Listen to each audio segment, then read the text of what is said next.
மாற்றத்தை நோக்கி போயிட்டு இருக்க இந்த உலகத்துல எங்க வீட்டு பக்கத்து காம்பவுண்ட்ல திடீர்னு ஒரு பரபரப்பு. என்னடான்னு கேட்டா, விளையாண்டுட்டு இருந்த ஒரு 10 வயசு குழந்தைய காணோமா. அதுக்கப்புறம் இங்க அண்டை வீட்டார் போலீஸ் எல்லாம் சேர்ந்து தேடினாங்க. அப்புறம் ஒரு வழியா கண்டுபிடிச்சிட்டாங்க. குழந்தையே இல்ல, அவங்க அம்மாவ. அவங்க அம்மா இங்கதான் இருந்தாங்க. அவங்க அம்மாவுக்கு போதை பழக்கம் இருக்கிறத கண்டுபிடிச்சிட்டாங்க. என்ன போதைன்னா ரீல்ஸ் போதை. இந்த குழந்தை வெளியில விளையாடிட்டு இருக்கும்போது இந்த அம்மா உட்காந்து போன்ல ரீல்ஸ் பார்த்துட்டு இருந்திருக்காங்க. அப்பதான் அந்த குழந்தை காணாம போயிருக்கு. ஒரு குழந்தைன்னு இருந்தா கடத்த தானே செய்வாங்க. இதுக்காக சமூகத்தை போய் நம்ம குற்றம் சொல்ல முடியுமா? அது கடத்திட்டு போனா அது கண்டுபிடிக்கிறதுக்கு போலீஸ் தாமதம் ஆகதான் செய்யும். இதுக்கு போய் போலீஸை குற்றம் சொல்ல முடியுமா? அந்த போலீஸை முடுக்கி விட வேண்டிய அரசாங்கம் அது இப்பதானே வந்திருக்குது. மாற்றத்தை நோக்கி இப்பதான் பிரயாணிக்க ஆரம்பிச்சிருக்காங்க. அவங்களை குறை சொல்ல முடியுமா? அந்த அம்மா மேலதான் தப்பு. எப்படி ஒரு குழந்தை விளையாண்டு இருக்கும்போது ரீல்ஸ்க்கு போதைக்கு அடிமையாகி போன் பார்க்கலாமா அண்ணா அப்படின்னு சொல்லிட்டு ஒரு வழியா இது எப்படி கண்டுபிடிச்சாங்கன்னா அந்த அம்மாவுடைய வீட்டுக்காரரே வந்து சொல்லியிருக்காரு, என் பொண்டாட்டி வந்து ரீல்ஸுக்கு அடிமையா இருக்குன்னு சொல்லிட்டு. நல்ல வேளை அதை கண்டுபிடிச்சதுனால இப்ப அது அந்த அம்மாக்கெல்லாம் குழந்தைய வேணாம் அப்படின்னு சொல்லி கேஸை க்ளோஸ் பண்ணியாச்சு.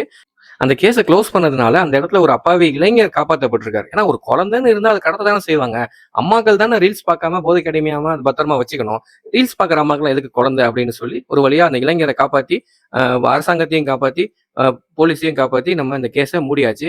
இதுதான் நம்ம மாற்றத்துக்கான ஆட்சி. மாற்றம், முன்னேற்றம், அன்புமணி. ஐயோ சாரி சாரி மாற்றி சொல்லிட்டேன். மாற்றம் முன்னேற்றம் மட்டும்தான், அன்புமணி இல்லை. மாற்றம் முன்னேற்றம்.